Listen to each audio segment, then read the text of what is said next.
Did you know there are many different kinds of procedures you can choose from when it comes to bringing back the youth to your face? Utah Facial Plastics Dr. Thompson is going to be performing 2 different facelift procedures today on the Younger You. I'm on top of the world and now I'm living, and the good just gets better, keeps on giving. Not even close to the end, it's just beginning. Life is getting lighter while the days are getting brighter, yeah. And it's a good, I won't even worry anymore. Took all my cares, still can kick them all out the door. Go on and try, come and tell me what you're waiting for. Move and keep them going till your life is overflowing, yeah. Welcome to the Younger You. A facelift isn't a new procedure to most of us, but with there being so many types in today's market, we needed to break down in more detail with what we are going to be doing today. So we're going to discuss the difference between a full facelift and a mini facelift, also known in Dr. Thompson's office as a max facelift. Dr. Thompson, the double board certified facial plastic and reconstructive surgeon that will be performing our procedures today, is here to answer some of our questions. Welcome to the show, my friend. Hi, Troy. Okay, tell me the difference between a mini facelift and a full facelift. Now, we want to make it very clear. You call a mini facelift a max lift. There are many categories and subcategories of facelifts. Let's talk about that. And, you know, you could get a different story depending on whose office you went to, and people do things very differently. In general, a mini facelift is something that is thought to be minimal incision, so a shorter scar on the face and less involved, less invasive. Typically, most legitimate facelifts, even a mini facelift, will involve at least some muscle work. So we're lifting the muscle, but it's just less extensive. It usually doesn't involve the neck quite as much, and especially someone that has a really heavy neck, a mini facelift usually won't really do too much for that. So what's the purpose of doing a mini facelift as adverse to a full facelift? A mini facelift or a minimal incision facelift, all of these different names that facelifts are known by, generally is just intended to treat someone that has more mild aging changes. So mini aging, mini facelift. So if you have some early jowling and you don't have a real heavy neck or heavy jowling or a lot of loose skin, those are good candidates for a less invasive mini type of procedure. And the full facelift? A full facelift is for someone that has either, sometimes they don't have really heavy jowls or a heavy neck, but they just have a really heavy face. And doing something minimal just won't really address the problem. So maybe when you look at their chin to their neck, there's no definition between the chin and the neckline, and those kind of people are better with something more involved. Okay, this was an interesting viewer question. In your professional opinion, Dr. Thompson, how do you achieve the most long-lasting results with a facelift? The long-lasting results of a facelift are determined by how much work is done underneath the skin. So if less work is done, in general, the result is going to last less amount of time. So for example, the max lift won't typically last as long as a full facelift. However, they get long-lasting results, but with a full facelift that I do, the entire mid-face and lower face and neck is separated from the underlying bone so that it can be moved up and repositioned. Which is something that I've seen you do, and you've actually shown me how you move the muscle there as well. It's quite incredible. It's pretty involved and it's fairly significant surgery. So when you do a full facelift, does that include the neck? Yes, it does. But a mini one does not? The mini facelift or the max facelift that I do does correct the neck, but it's just not. It's not someone that has a really heavy neck. Okay. But it's for people that have maybe some mild laxity of the neck. I want to talk about the max facelift, which is what you really specialize in. Right. And you know, we're calling it mini because we know what we're saying, but at home we want everyone to know the real title for you. How is it done, and why does it differ from a normal facelift? A max facelift is done completely under local anesthesia typically, so the patient's completely awake and we just numb the face with injections. So it's just done in an office setting. As I mentioned before, the incision is shorter, so it starts right here under the hairline and it just extends down to the earlobe. And it really is focused on this area, the jowl area, and minor neck improvement, as opposed to the facelift, which the incision extends all the way around the ear and into the hairline, and I go way under the skin and detach a lot more skin and soft tissue to really give a more I guess, dramatic lift Yes. than what happens with the max lift. So for everyone sitting at home, when you say it does this part of the face, can I say that you're really adjusting from the nose up so people don't feel that you're then going to do the forehead as well? Yeah, the forehead is a completely separate That's what I want to break category. up. It doesn't, the max lift and the full facelift, neither one of those address the forehead. The max lift really just addresses the lower jowl area and a little bit of the neck. Gotcha. The full facelift addresses the cheek, the jowl, and the neck completely. And as I said, it's really a lot better procedure for people that need a little more of a dramatic improvement. Thank you, Dr. Thompson. Well, make sure you stick with us because we're going to go in a little bit more detail regarding the full facelift and max facelift. Plus, I get to answer some of your questions that you wrote in about. Stick with us.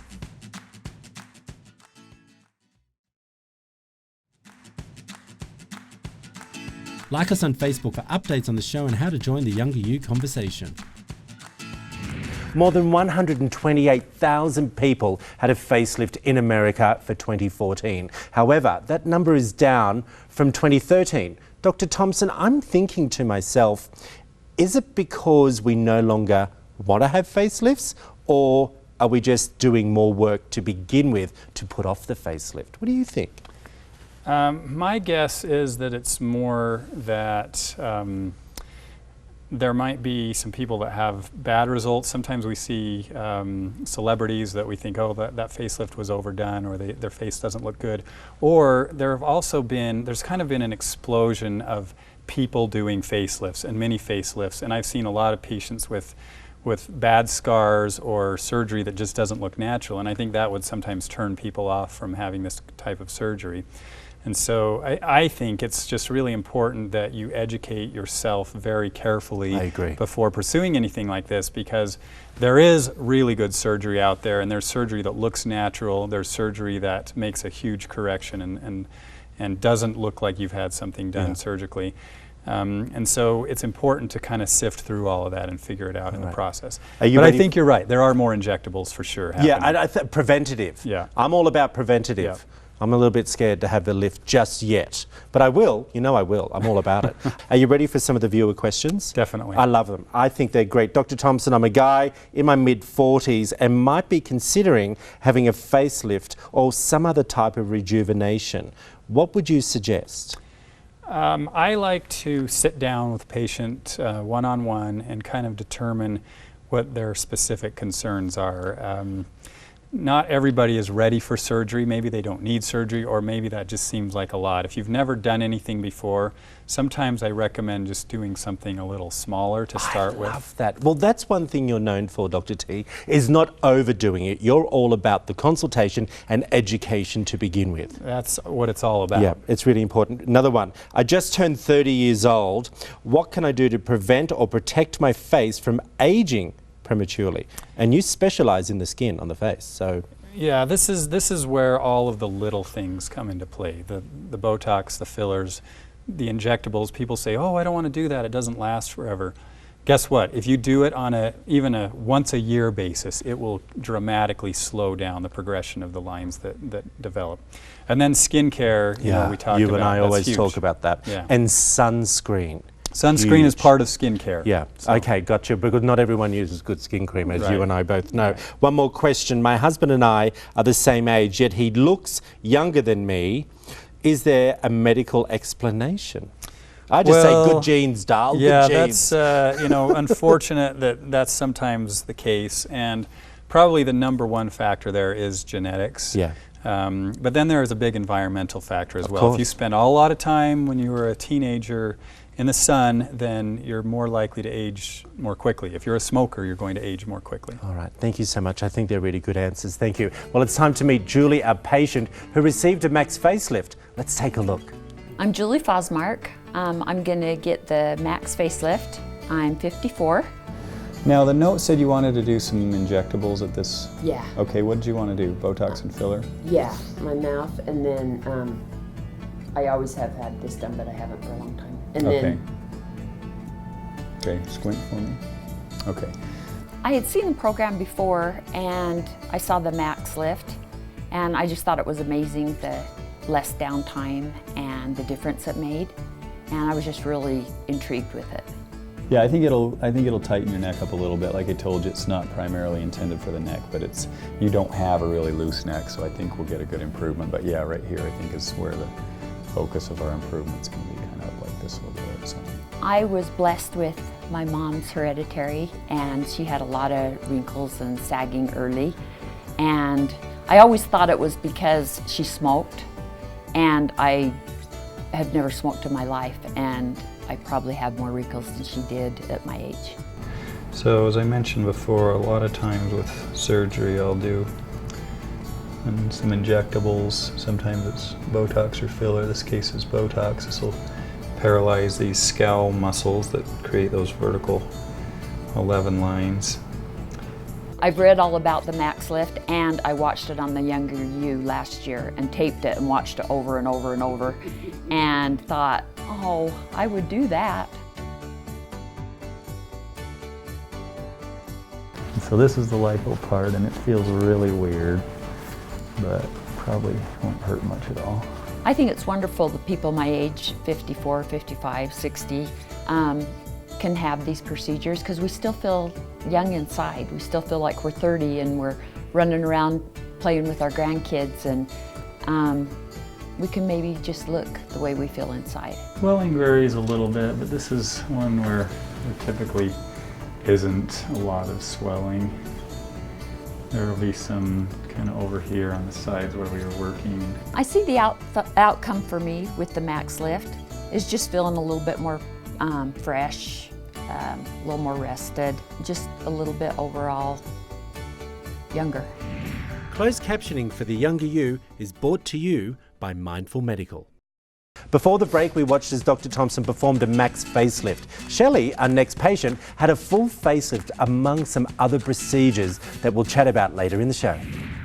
My name is Shelley Colrum, and I am here because of kind of a series of events that happened. End result, I'm looking to get a facial rejuvenation. So today with Shelley, we were addressing several things that were kind of happening as she's gotten toward middle age. Something that's bothered me have been, you know, this portion of my face here, and then around my eyes. And I thought, you know, it'd be neat to be able to go in and get my eyes done.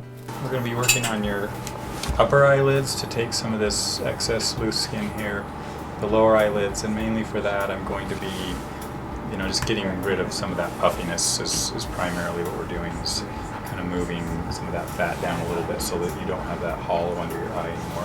When I first noticed in looking in the mirror that I wasn't getting the reflection that I'd had in years past, probably when you turn 50.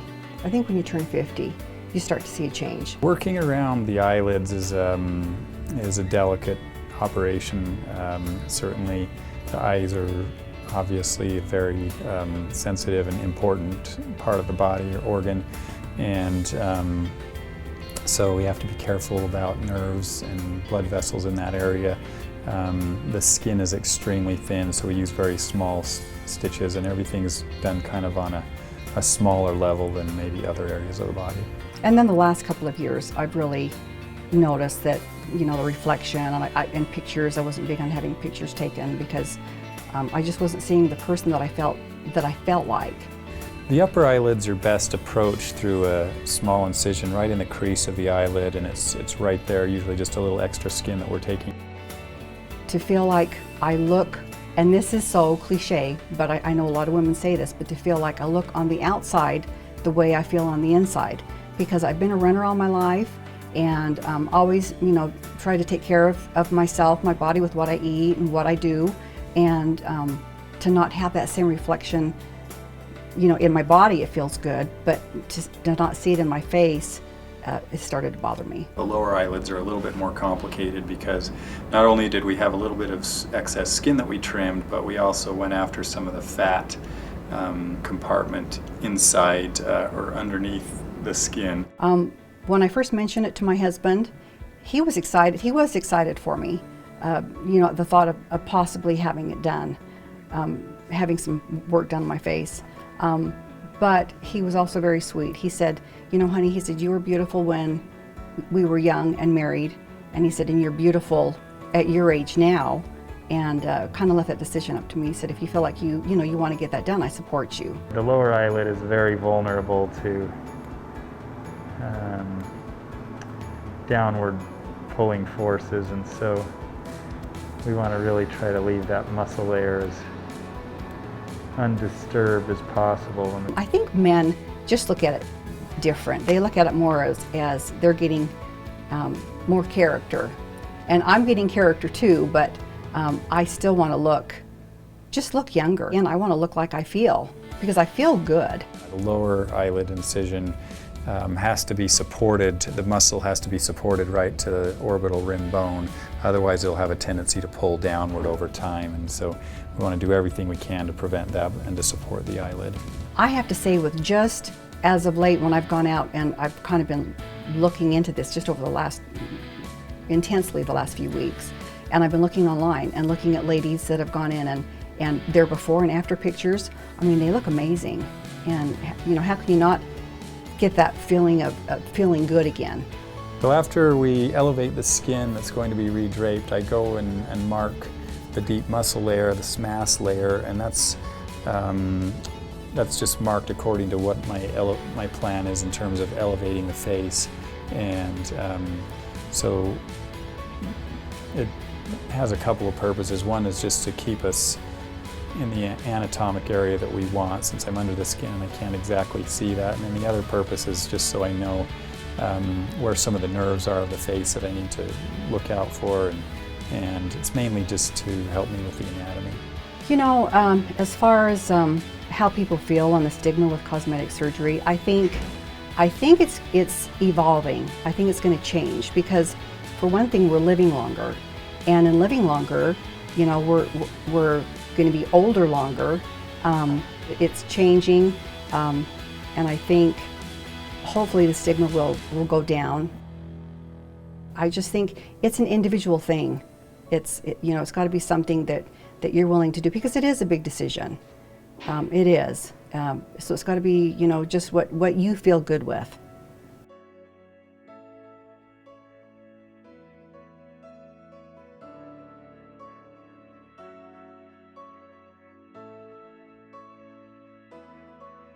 It will be a process, but I'm excited to regain that feeling of feeling good and looking like I feel good. After the break, everyone will be joining me on the couch and we'll get to see our patients' final results. It's my favourite part of the show, and it's time to see the before and after shots.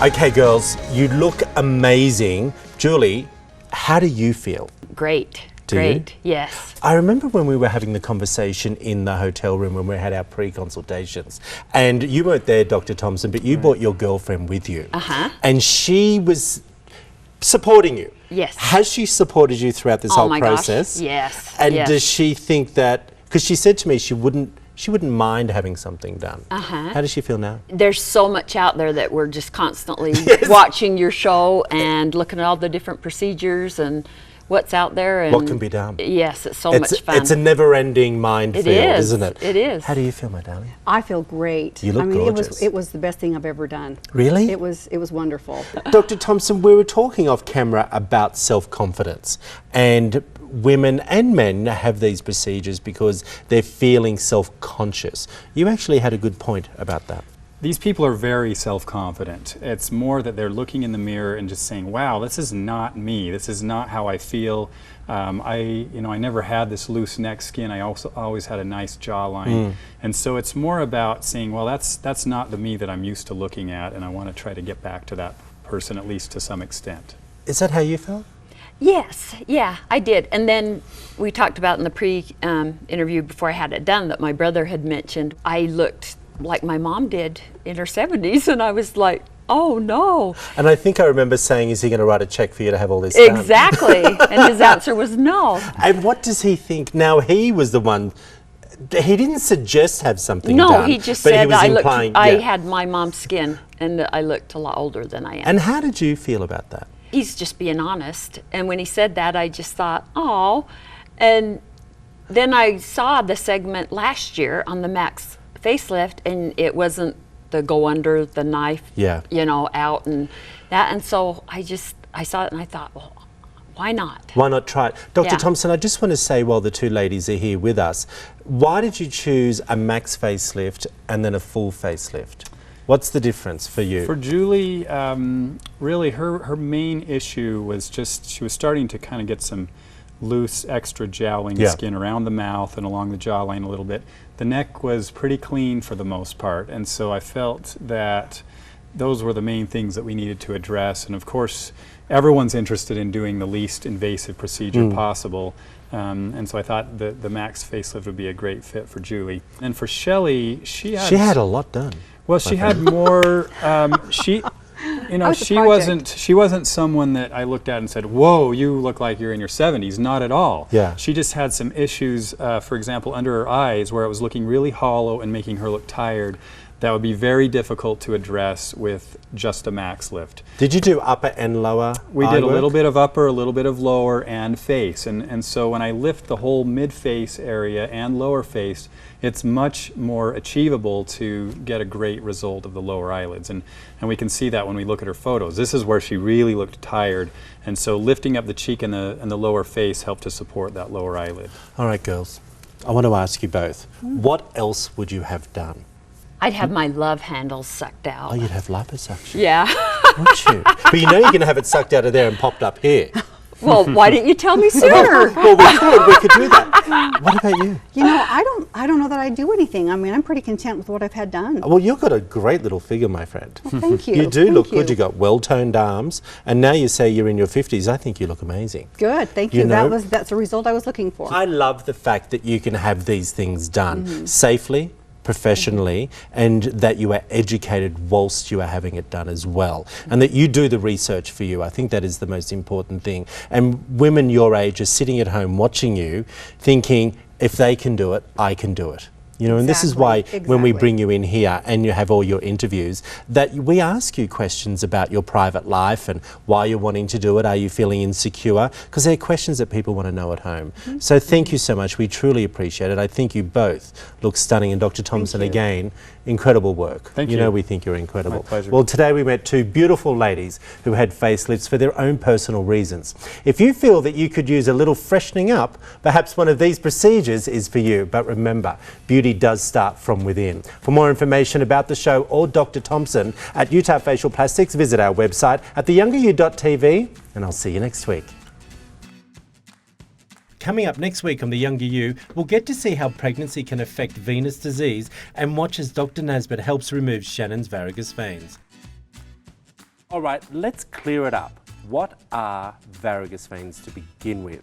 The Younger You set provided by Madison McCord Interiors.